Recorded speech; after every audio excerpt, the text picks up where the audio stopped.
guys, way different format than usual, but really excited for this video. This is the sleep study. This almost feels like, I'm teaching a class or something with this format, recording my screen. Got the little bubble right here, just in case you missed my face. Pillar Performance, their triple magnesium. I've been using it for a few months now, and they reached out to me and let me test it out late last year, and felt like right away I just had, a better sleep. Seemed to reflect in the aura data, but it was pretty anecdotal, and that's cool when you see it like through the aura data, but it's just me kind of testing it. So I was like, hey guys, like, I'm going to keep using it because I like it, but what if we tried to set up our own little like scientific study and really put it to the test, do a week without, a week with it.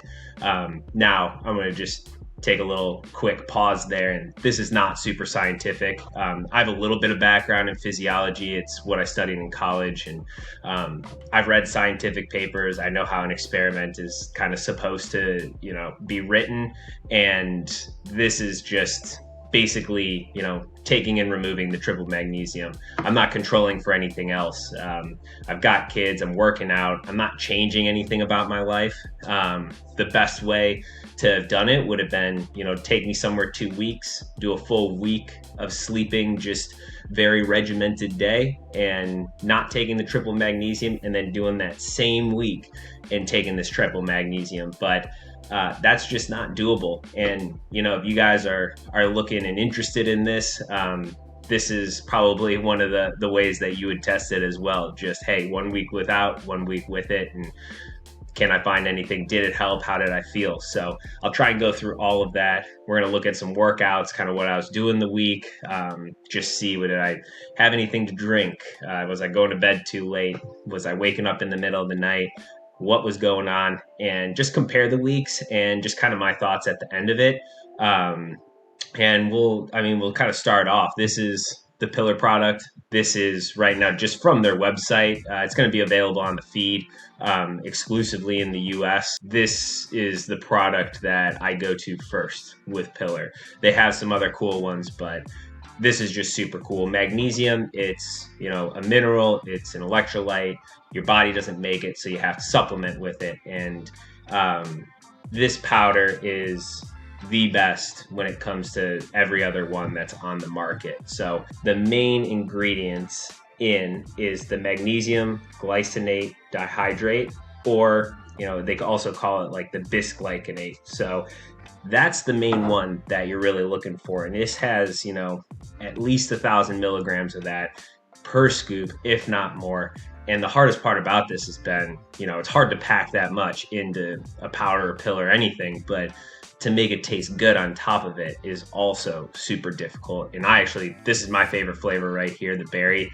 Love it. Their pineapple coconut, I think, is also super good, but I always go for the berry. So you might be thinking, why is magnesium so important? Might have heard a little bit about it, but another electrolyte, for example, sodium, very active in the body. You need it. It's something that we always talk about, sodium and performance, but magnesium is maybe one some people have heard of, some people not so much.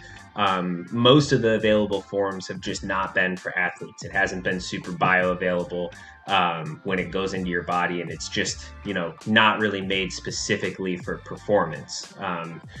Now, Pillar Performance is made for that. And so the concentration of it plus the form that it's in with that magnesium bisglycinate is that it can be easily absorbed, and it's going straight into the system to be able to help with sleep, specifically deep sleep. You want good sleep as an athlete to get good recovery. And so you need the amount of hours, and it needs to be quality sleep too. And that's one of the big things with the Aura Ring is that, you can track the quality of your sleep. It doesn't matter if you're getting 10 hours, if those 10 hours you're constantly up and tossing and turning. So this is one of those things that can help you get in to the deep sleep for the muscle recovery. So that's kind of the gist of it. Magnesium, because it's an electrolyte, it gets depleted more when you're an athlete. You sweat it out. You need to take more of it, and because it plays this important role in the sleep, with being in that process with serotonin going into melatonin that helps create deep sleep for muscle recovery, that's what's important. And if we talk about the type of magnesium in here really quick, it's magnesium bisglycinate, but glycinate is an amino acid protein that's proven to support calmness and relaxation of the muscles. That's important because we need amino acids too, but this one's supporting calmness. It's helping to promote sleep on top of the magnesium that is also helping to promote sleep.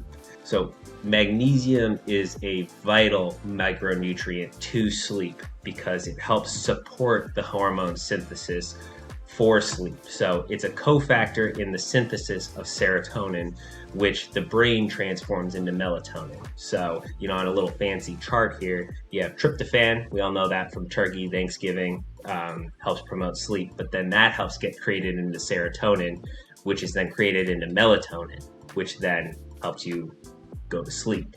Right in between that serotonin and melatonin process is where magnesium is helping out in that whole reaction. So that is why magnesium is so important. And because we're athletes, especially active athletes, but even for the average person, but if you sweat this out because it's electrolyte, mineral, your body's going to secrete it. So with this magnesium helping you promote the deep sleep, it's really helping you get that recovery that you need as an athlete. All right, so we've talked a little bit of the background of the magnesium, so let's just dive right in. Scrolling back, first week without the triple magnesium.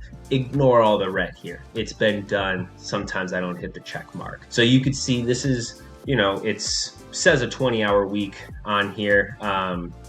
It's getting into my intensity week. It's actually starting some of that. You have one rest day. Some easy stuff. I find the intensity weeks where we scale back the volume a little bit, which might be more like a 25 to 32 hour week if we're doing a more volume week.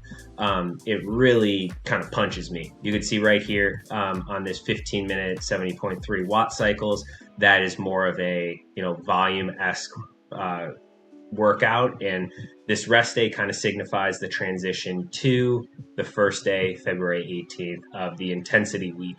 And then that is as it continues. So this first week, I respond really well. My HRV, deep sleep stuff usually is not affected a bunch by the longer volume and slightly lower intensity versus, the second half of this week where it is all like, boom, like shootout ride, super hard ride in Tucson.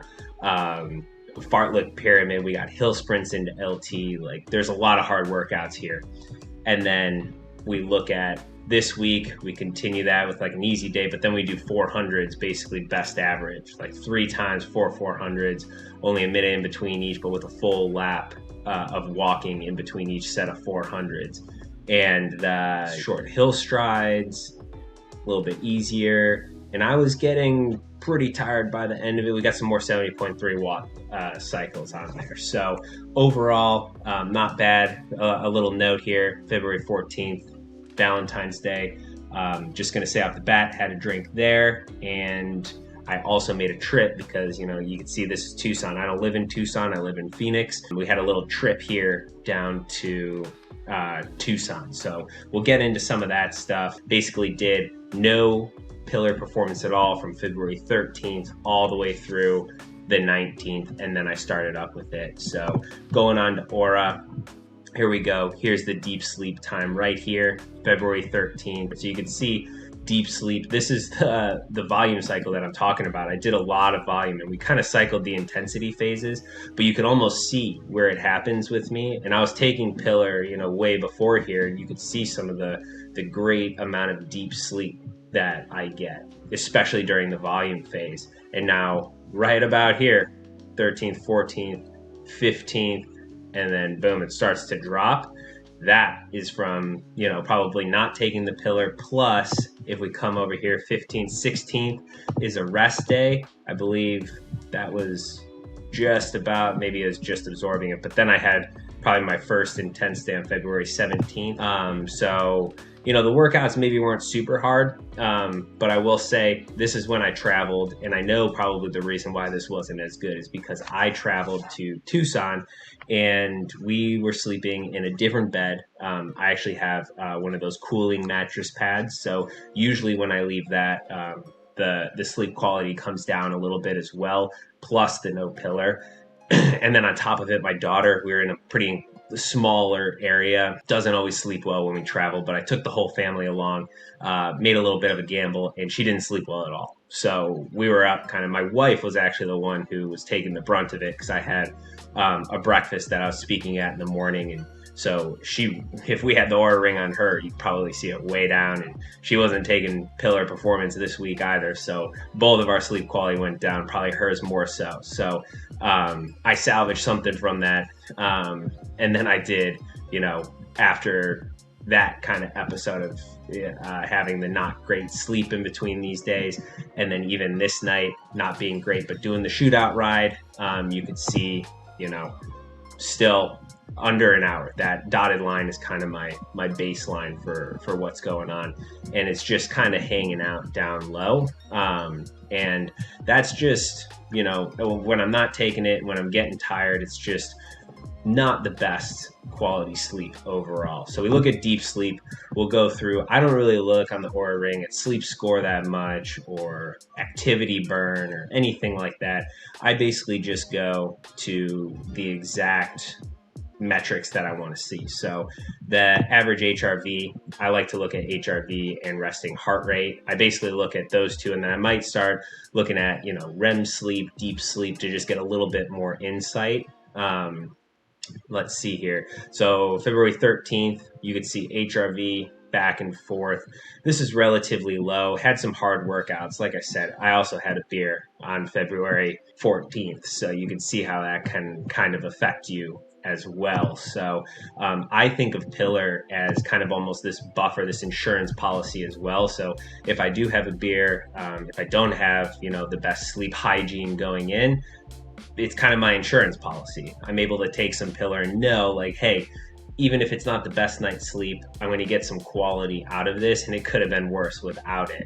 So I kind of bounce back here, but you can tell I'm kind of back and forth, especially when, you know, that intensity starts to kick in. And by the 19th, I'm kind of feeling it a little bit. Like I said, I just don't always do well with the intensity stuff. My body doesn't absorb it as well. Yeah, you can see that's an abnormally high resting heart rate up there, 46, 41, 48. You can see me kind of, flirting with it a little bit. When it goes average, I think I probably just use the lowest resting heart rate is usually what I go off of. So that's actually more in line with what I see on the app, at least. I don't always come on here. So this isn't that bad, but you can tell February 15th, some of these, that's actually a really good, solid resting heart rate right there on the 17th. And there we go, the 19th. So overall, honestly, it wasn't a terrible night's sleep, especially for everything going on. That whole week of not taking pillar was honestly not terrible. It wasn't ideal, but it wasn't great. I carried some fatigue, just to give you an idea. From the week before, it was 27 hours of what I was doing, just a lot of volume work, and had, some 70.3 type workouts, some zone 3, getting into 70.3 type efforts. Just a lot of solid work, but nothing, over the top. And like I said, I respond pretty well to that. And I'm also curious too, in just the fact that, I was taking pillar for a while before this little experiment. Is there any, rollover into the weeks? I said you'd sweat it out, but from the people that I've talked to, it seems like as they take it, some feel it immediately that night, and some it seems to take a couple nights to build up. So we're getting into the week of taking pillar. This is where I'm carrying some fatigue now. You can see there's a rest day in there by the end. There's another big 70.3 watt cycles. That was a build on the week before, probably starting off the next volume cycle. In here, it looks like like, yeah, I definitely, that was a swim that I ended up not finishing just because I had a great workout here, but it was just the cumulative fatigue of doing the volume block and then inserting the other stressors. And I look at this too as like, I could look just strictly at training and say, yeah, these were hard workouts that I did. That intensity week took something out of me. I was able to bounce back. And, the volume week before that, it's this accumulation of fatigue that can kind of happen. But I'm not just measuring the stressors of working out. I'm also measuring life stressors with my daughter waking up in the middle of the night, my doing a talk in Tucson and driving to and from there, and then also just all sorts of different things, having a drink here or there. So I started taking it pretty normal. I think I had like a drink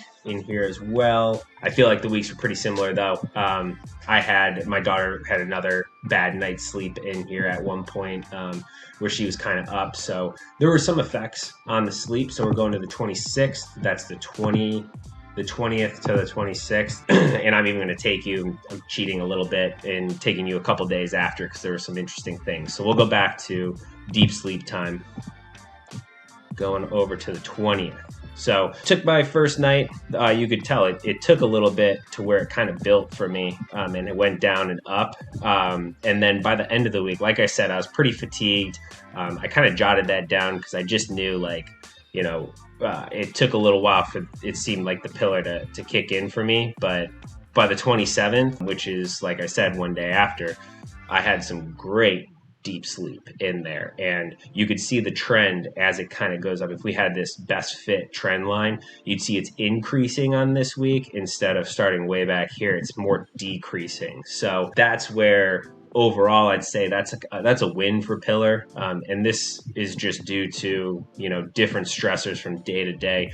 Not every night you're not just going to see it necessarily go up and bam. I actually saw on one of the other guys posting, I think it's Freddie Funk, he took it and you could see his deep sleep increasing as well, and that's kind of a pretty good curve right there, going up. And let's see the 27th and then the 28th, so we're going a little over, but overall, I mean, you could see from here, even up here, it trended down to the 20th, and then it started to trend back up. So just out of curiosity, had a couple of decent sized days, like 6K swim. And I've noticed too, it's just curious to see what affect sleep more than others. So we'll just go through. Let's take a look at the average HRV, the 20th. You can tell here, for the most part, we're staying above this dotted line right here, the 27th. Obviously something kicked that off. I did have on the 26th that big ride with a transition run, so that definitely is going to bring down the HRV. But I think deep sleep about that day was pretty solid as well. So overall, I mean, the HRV stayed relatively similar. I think you could probably give the win to pillar on this one if you take a look from right here, the 20th to the 26th, if we're counting it, even if you count the 27th, because then we're going back here to the 13th, and you can just see it hangs out a lot closer to that dotted line there. And then we'll just take a quick look at that lowest resting heart rate, starting right here on the 20th. And again, this one actually want to be below that line because the lower resting heart rate, obviously the better. This day right here was just really good. I'm usually in that kind of like 35 to 37 or 8 when I'm really fit. And this is in the process of getting fit. And you could tell here, like I'm just right at that line. It's nothing alarming. That 27th, you could tell I had that hard workout.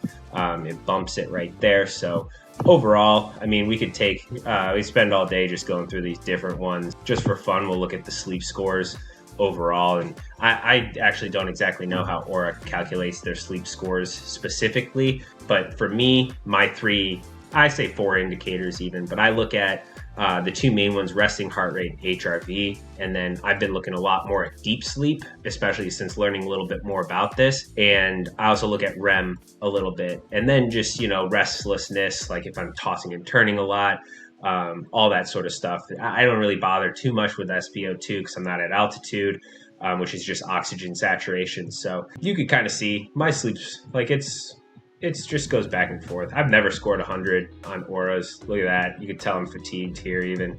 So it's just these different things that we use to measure. So this, again, not official. So there's no real quantitative way, except for those few markers that I really showed you. And the way that I was feeling, I really felt like Pillar was a win on this, and that, it really helped me almost rebound from that intensity week. So we went from doing, or I guess I went from doing, pretty intense stuff, having a solid week, 20 hours, and then I came back and it was just a 15-hour week. But that's after the back of a 27 hour. We don't actually even go by weeks. We do 10-day and like 5 or 6 day cycles, like 10 to 14 days and 5 to 7 days. So the weeks don't even always line up and show the full amount of training. But yeah, I mean, this is just, a product that I've really enjoyed. I continue to use. It's super easy, tastes good. I try and take it 30 to 60 minutes before going to sleep. I'll tell you here in this sleep study, it could be hit or miss whether I did that. I was close, but yeah, 30 to 60 minutes gets you the best results. And overall, just really cool. It's something that I like sharing with you guys. These workouts and stuff, all of this, it all, just remember, it's like you have stressors in your life, and you're going to have training stress, life stress, job stress, whatever sorts of stresses you're feeling. Those all affect your sleep. And when it affects your sleep, you can't recover and you can't accept more stressors. So the best way to, be able to accept more stressors is to increase your sleep through Pillar Triple Magnesium. And there's other sleep hygiene things that you can do, but honestly, this is one of the easiest ones that I've done, and honestly least expensive. Like I told you, I had a sleep pod that's cooling, that helps keep my temperature right. Those can be super pricey. So this is one of the most cost-effective ways to do it. And honestly, it helps me with hydration too, just getting in that last little bit. So that was kind of, general overview of our little sleep study we got going on here. I hope you guys enjoyed it. If you want to see more, data-driven stuff, in-depth stuff, let me know what you liked, you didn't like. Share it, like, subscribe, all that good YouTube stuff.